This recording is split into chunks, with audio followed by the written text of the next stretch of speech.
যারা বাপ্পার নামে কোরবানি দেয় কিন্তু তার কোরবানি দেয় না।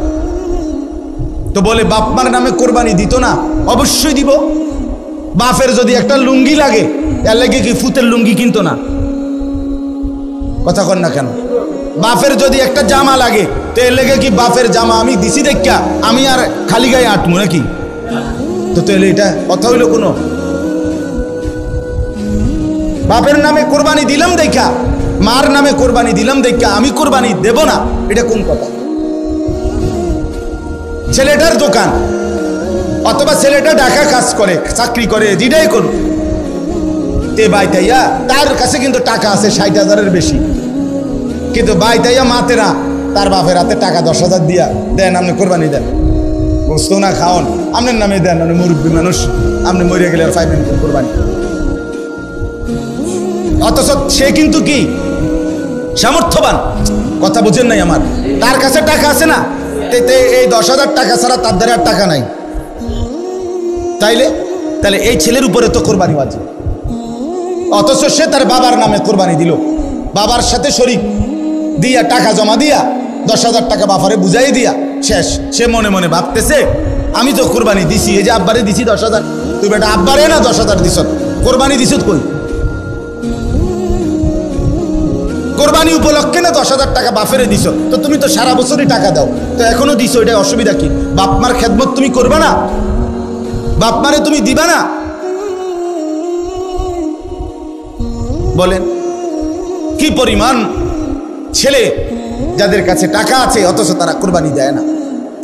বাইটাইয়ে নতুন জামা পিন্দা ঈদগাহে মুসল্লা লইয়া নামাজ পড়তে যায়, কিনতে যাও বেউকুফ, তুই হুতাতে না থাকবি, তুই গোস্ত আনলে গোস্ত খাইবি। আরে বেটা তোরের বেটা ঈদগাহ যাইতে কইছে কে বেটা? এত সকল ঘুমে তুটছু কিত্তা তুমি? গোস্ত রান্ধা হইলে না উঠবা, তোমার তো উড়াইবেই তোমার আম্মা।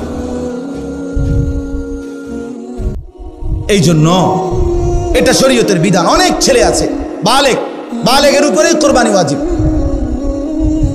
অনেক ছেলে আছে ঢাকা, চিটাগাং শহরে, বন্দরে চাকরি করে, ব্যবসা করে, তাদের কাছে টাকা আছে, এতে মনে করে আমি কুলায় ন। তুমি অবিবাহিত মনে করো, অবিবাহিত হইলেও কোরবানি যার উপরে ওয়াজিব হয় তাকে কোরবানি দিতে হবে না? না বউ থাকা শর্ত? কথা হয় না,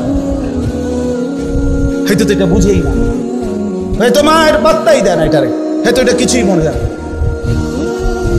তাহলে এখানে বিবাহিত অবিবাহিত না, তো বালেগ হলেই শরীয়ত সম্মত টাকা, শরীয়ত নির্ধারিত যার কাছে আছে তাকে কোরবানি।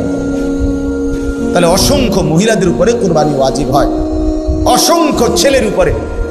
ছেলেটাই অল্প বয়সী 18 বছর 20 বছরের ছেলের বিদেশ পাঠাই দিছে, তোলা বিদেশ থেকে টাকা পাঠায়, বছরের পর বছর বাপ্পার নামে কোরবানি হয়, অথচ তার কাছে আরো টাকা আছে। তাহলে ওই টাকাগুলোর কারণে তো তার উপরে কোরবানি ওয়াজিব। এই জন্য দয়া করে বাপ, আরো অনেক মাসালা আছে, আমি শুধু বুঝায় বলব। ও 2 ভাই চাকরি করে অথবা 2 ভাই ব্যবসা করে, দোনো ভাইয়ের আলাদা 2টা দোয়ান, কিন্তু সংসারে একসাথে অন, এমন আছে না? মানে ভিন্ন হয়েছে না আর কি, দোনো ভাই বাপ মাও আছে করে, তো বাপ মার লগে একসাথে খায়। তো কাজে যেহেতু তারা এখনো সংসার ভিন্ন হয় নাই, যাদের ঘরে বউ লইয়া যার যে আলাদা থাকে যদিও, কিন্তু রান্দাবাড়ি এক লগে একসাথে খায় দেয়। তো দোনো ভাইয়েই কামাই রোজগারি করে, দোনো ভাইয়েরই কি আছে, ইনকাম আছে। দোনো ভাই মিল্লাট, এবারটা 15,000, এবারটা 15,000 মিলাইয়া 30,000 টাকা আব্বার হাতে দিয়েছি, কোরবানি দেন আমি। কারণ আমরা তো একসাথে খাই, গোস্ত তো রাইলে আমরা একসাথে খাও, আমরা কি আর এনে আলাদা খামুনি? তো গোস্তই তো খাওয়া, তো এটা তো আমরা একসাথে আসি, বুঝেন নাই কথাটা?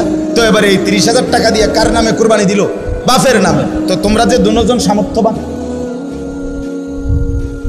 তোমাদের কোরবানি কই হলো?